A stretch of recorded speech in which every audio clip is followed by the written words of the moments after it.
تبھی تو نبی علیہ السلام کا فرمان ہے کہ ان ابعد الناس من اللہ القلب القاسی، اللہ تعالیٰ سے سب سے دور وہ شخص ہے جس کا دل سخت ہو، اسے دن رات نصیحت کی جائے وہ قبول نہ کرے، صبح شام اذانیں سنتا ہے کوئی اثر نہیں، مسجد کا رخ نہیں کرتا، یہ سخت دل کی علامت۔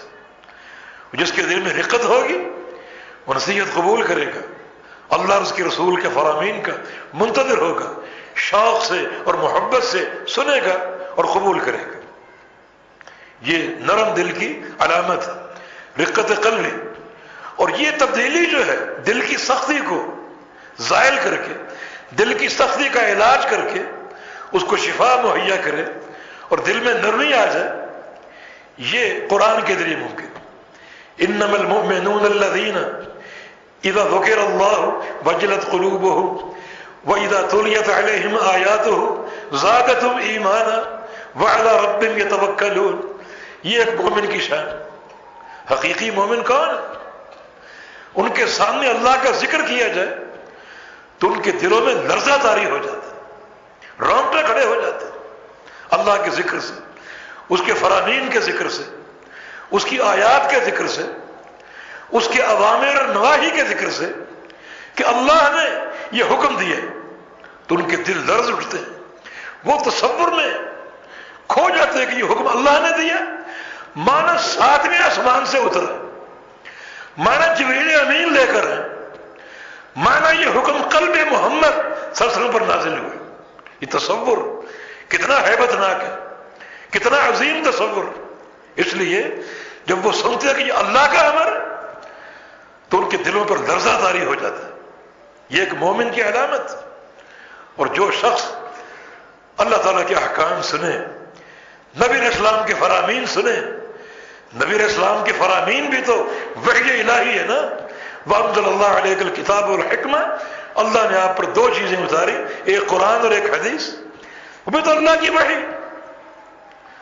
سن کر لرزہ طاری ہو جائے کہ یہ حکم جو میرے سامنے آیا یہ عرش معلیٰ سے اترا ہے، کیا اس حکم کی عظمت، وہ کب کپا اٹھے گا، لرزہ طاری ہو جائے گا، رونگٹے کھڑے ہو جائیں گے۔ یہ ایک مومن کی علامت۔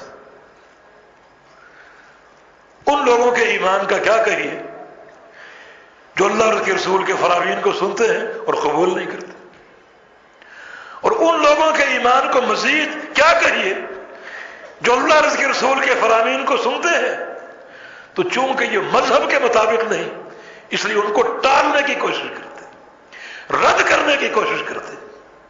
ایک تو ہے سن لیا، رد نہیں کر رہا لیکن قبول بھی نہیں کر رہا، اقیم الصلاۃ، نماز قائم کرو، انکار نہیں کر رہا لیکن نماز نہیں پڑھتا۔ لیکن ایک وہ شخص، اس کا کیا کہیے جو اللہ اور اس کے رسول کے فرامین سنتا ہے، چونکہ یہ فرامین برادری کے خلاف ہے، باپ دادا کی تعلیم کے خلاف ہے، اپنے خود ساختہ مذہب کے خلاف ہے، تو اس کو رد کرنے کے اور اس کو ٹالنے کے قواعد وضع کر رہے ہیں۔ ڈٹائی سے کہہ دیتا ہے بھئی ٹھیک ہے یہ حدیث ہے مگر یہ خبر واحد ہے، یہ ہم پر حجت نہیں، ایک بڑا ذخیرہ ٹل گیا، اس ایمان کو کیا کہو گے؟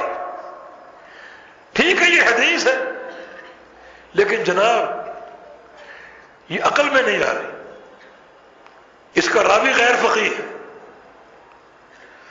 ہم پر یہ حجت نہیں، کیا کہو گے اس کو؟ یہ رعونت، یہ کبر، یہ انکار۔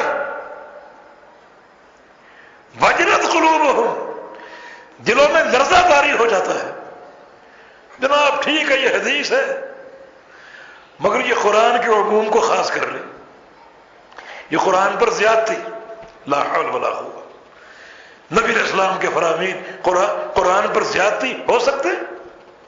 یہ سارا دین اللہ کی وحی، جناب ٹھیک ہے یہ حدیث ہے مگر یہ اپنے حقیقی معنی پر نہیں، یہ مجازی معنی پر۔ وہ لا صلاۃ الا بفاتحۃ الکتاب، علماء نحو عربی لغت ایک ہی لا جانتی ہے جو کہ نفی جنس کا، اب چونکہ یہ حدیث مذہب سے ٹکرا رہی، مذہب کے خلاف ہے، تو پھر یہ لا مجازی نفی کمال ایک بنا لیا۔ وجلت قلوبہم، سچے اور پکے مومن وہ ہیں اللہ اور اس کے رسول کے فرامین پہنچے ان کے رونگٹے کھڑے ہو جائیں، ان کے دلوں پر لرزہ طاری ہو جائے، ان کے دل لرزہ پر اندام ہو جائے۔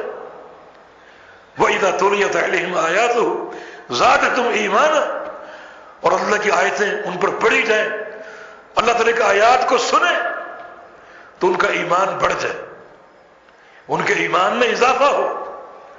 یہ ایمان کی شان اور یہ ہے قرآن کی شفا۔